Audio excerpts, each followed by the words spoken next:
పగబట్టారు, తప్పుడు కేసులు పెడుతున్నారంటూ టీడీపీపై మండిపడింది వైసీపీ. మరోవైపు పగలు ప్రతీకారాలేవీ లేవు, తప్పు చేశారు కాబట్టే వైసీపీ నేతలపై కేసులు నమోదవుతున్నాయని కౌంటర్ ఇచ్చారు టీడీపీ నేతలు. ఏపీలో కేసులపై వైసీపీ టీడీపీ మధ్య మాటల యుద్ధం ముదిరింది. పనిగట్టుకుని తమ నేతల్ని జైలుకు పంపిస్తున్నారంటూ వైసీపీ మండిపడుతుంటే, ఎవరు చేసిన కర్మ వారు అనుభవించక తప్పదంటూ రివర్స్ అటాక్ చేస్తోంది తెలుగుదేశం పార్టీ. ఆంధ్రప్రదేశ్లో కూటమి ప్రభుత్వం కక్షపూరిత చర్యలకు పాల్పడుతుందని మండిపడ్డారు వైసీపీ నేతలు.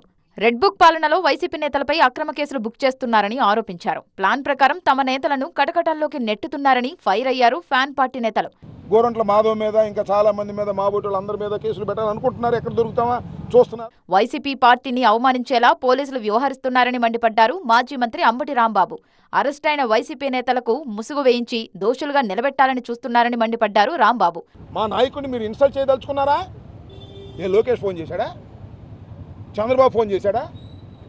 అంటే ఒక మాజీ పార్లమెంట్ సభ్యుడిని మీరు అసలు అరెస్ట్ చేశారు, కోర్టులో ప్రొడ్యూస్ చేయండి. మళ్ళీ ప్రెస్ మీట్లో ఆయన ప్రదర్శన ఎందుకని అడుగుతా ఉన్నా.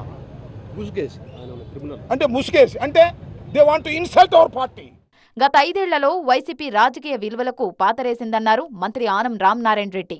5 సంవత్సరాల అధికారంలో ఉన్న వ్యవస్థలను భ్రష్టుపట్టించి దిగజారుడు రాజకీయాలతో ఆనాడు ఉన్నటువంటి అనేక మంది పతనావస్థకి రాజకీయాల్లో ఇవాళ మళ్ళా కోలుకోలేనటువంటి స్థితికి దిగజారారు.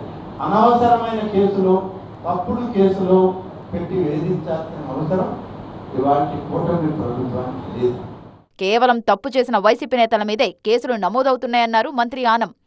గత 5 సంవత్సరాల్లో మీరు చేసినటువంటి తప్పులను మేము ఎన్నికల ముందు కూడా ఎత్తి చూపించాం. ఎవరెవరు ఎటువంటి కార్యక్రమాలు చేశారో చూపించాం. వాటి మీదే ఇవాళ కేసులు నడుస్తున్నాయి. మీరు అక్రమం చేయొచ్చు, దారి దోపిడీ చేయొచ్చు, మీరు అన్యాయంగా ప్రవర్తించవచ్చు, ప్రభుత్వాన్ని నైతిక పతనావస్థకి తీసుకువెళ్ళొచ్చు. మీరు ఎలాగో పతనం అయిపోతున్నారు. ప్రస్తుతం వైసీపీ నేతలు వల్లభనేని వంశీ, గోరంట్ల మాధవ్ జైల్లో ఉన్నారు. కాకాని కోసం పోలీసులు లుకౌట్ నోటీసులు జారీ చేశారు. ఆయన కోసం గాలిస్తున్నారు.